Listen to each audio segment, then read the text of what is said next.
வணக்கம் அன்பு நண்பர்களே, நமது யூடியூப் சேனலுக்கு உங்களை அன்புடன் வரவேற்கிறேன். இந்த பதிவில் நாம் பார்க்க போறது ஜூன் மாத ராசி பலன் 2025. கடக ராசிக்காரர்களுக்கு இந்த மாதம் ஓரளவு சிறப்பாக இருக்கும். 7ஆம் தேதிக்கு பிறகு செவ்வாய் உங்கள் 2வது வீட்டிற்கு கேதுவுடன் இணைவார்.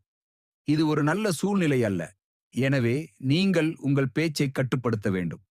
10ஆம் வீட்டில் இருக்கும் சுக்கிரன் உங்கள் வருமானத்தை அதிகரிப்பதில் நல்ல பங்களிப்பை வழங்குவார். பணிபுரியும் போது நீங்கள் மிகவும் மகிழ்ச்சியாக இருப்பீர்கள். வேலை சம்பந்தமாக வெளியூர் செல்லும் வாய்ப்புகள் உள்ளன. ஆனால் உங்கள் நடத்தையை சமநிலைப்படுத்தினால் குடும்பம் நன்றாக இருக்கும். உங்கள் உடல் நலனில் கவனம் செலுத்த வேண்டும். உங்கள் பொன்னான நேரத்தை வீணாக்காதீர்கள். செலவுகள் அதிகரிக்கும். ஆனால் குடும்ப பிரச்சனைகளை நேரம் கொடுத்து தீர்க்க முயற்சி செய்யுங்கள். இந்த மாதம் வியாபாரம் செய்பவர்களுக்கு சாதகமாக இருக்கும். நீங்கள் உயர்கல்வியை தொடர்கிறீர்கள் என்றால் கடின உழைப்பு உங்களுக்கு வெற்றியை தரும். நீங்கள் வெளிநாடு சென்று படிக்க விரும்பினால் உங்கள் கனவு இந்த மாதம் நிறைவேறும். இந்த மாதம் உங்கள் சகோதர சகோதரிகளிடமிருந்து முழு ஆதரவையும் பெறுவீர்கள். ஆனால் உங்கள் தந்தை ஆரோக்கியத்தில் அக்கறை காட்டுவார். ஏனெனில் உடல்நலப் பிரச்சினைகள் அவர்களை தொந்தரவு செய்யலாம்.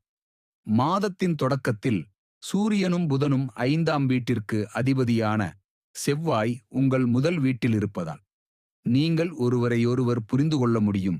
மற்றவர்களின் தவறுகளை புறக்கணிப்பீர்கள். திருமணமானவர்களுக்கு மாதத்தின் ஆரம்பம் பலவீனமாக இருக்கும்.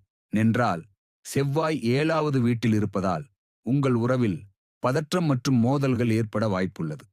அதன் பிறகு செவ்வாய் உங்கள் 2வது வீட்டிற்கு மாறினால் உடல் நலப் பிரச்சினைகள் உங்கள் மனைவியை தொந்தரவு செய்யலாம்.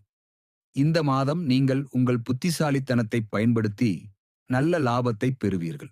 இந்த நேரத்தில் உங்கள் நிதி நிலையை பலப்படுத்தும். கால்கள் அல்லது மூட்டுகளில் உள்ள வலி பிரச்சனை இந்த மாதம் உங்களை தொந்தரவு செய்யலாம்.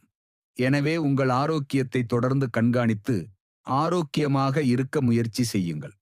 பரிகாரம்: செவ்வாய்க்கிழமை அன்று ஸ்ரீ ஹனுமான் சாலிசாவை கண்டிப்பாக பாராயணம் செய்ய நன்மை உண்டாகும். நன்றி, வணக்கம்.